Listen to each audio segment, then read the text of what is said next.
ऐसा है कि जब कोई दुखी होता है तभी तो रोता है?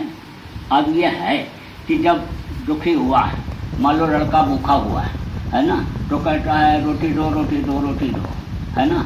अब माँ अगर रोटी खिला देती तो चुप हो जाता है, और नहीं तो कहता हम दूध रोटी खाएंगे, नमक रोटी नहीं खाएंगे।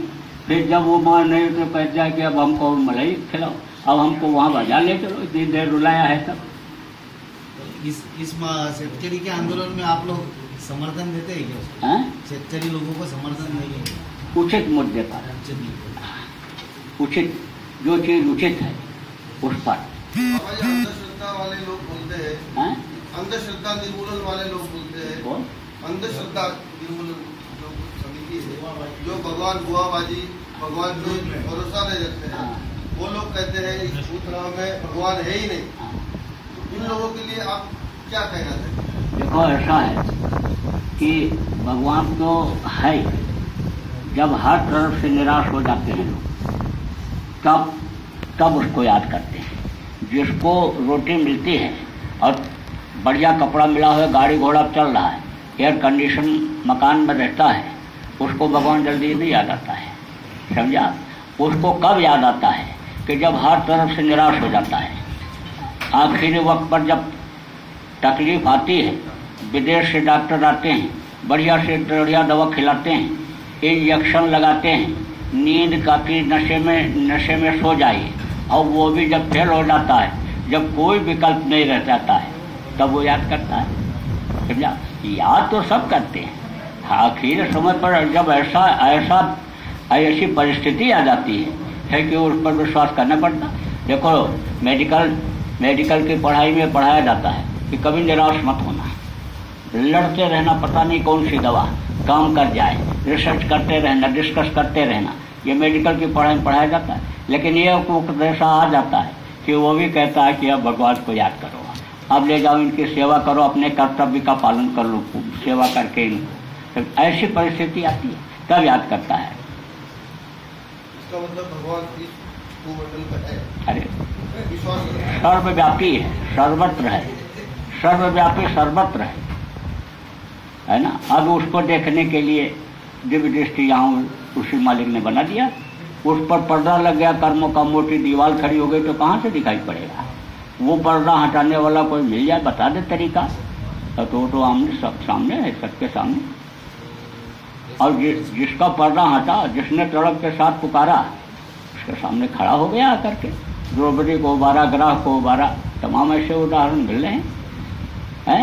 जब निराश हो गई द्रौपदी, हाथ पैर कोई जब थक गया, काम नहीं कर रहा था, दांत से दबाए रही साड़ी, और जब बिल्कुल निराश हो गई, बोली हाँ कृष्ण, द्वारिकाधीश कृष्ण बचाओ, दौड़ करके आए।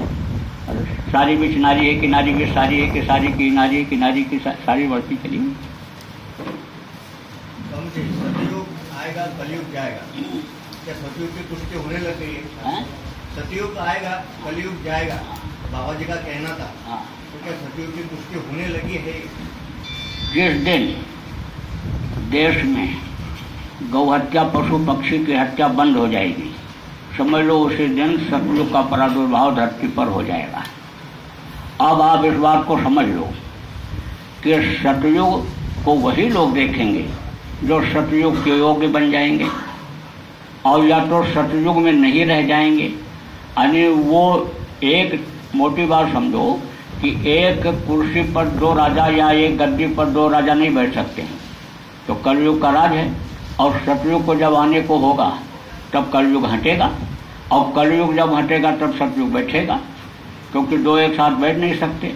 अब कलयुग यानी जब जाएगा तो इनको ले जाएगा, कलयुगी जीवों को, और उसमें रगड़ाई करेगा, अकाल मृत्यु में जाएंगे, प्रेत योनि में चले जाएंगे।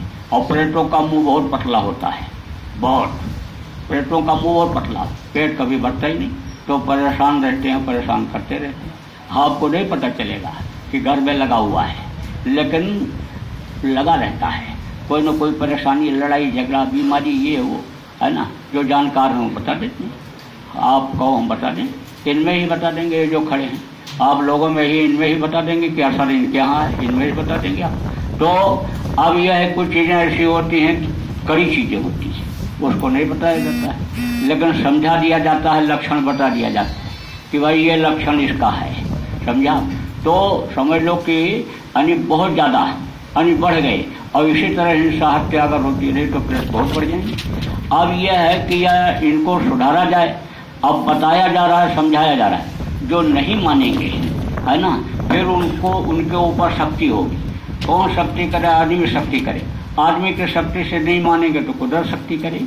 समय पर तो आना ही आना है, कलयुग को तो जाना और सतयुग को तो बीच में आना ही आना है। लिंग पुराण के 40वें अध्याय में लिखा है, सूर सागर में लिखा है, जगन्नाथ दास की उड़िया किताब में लिखा है।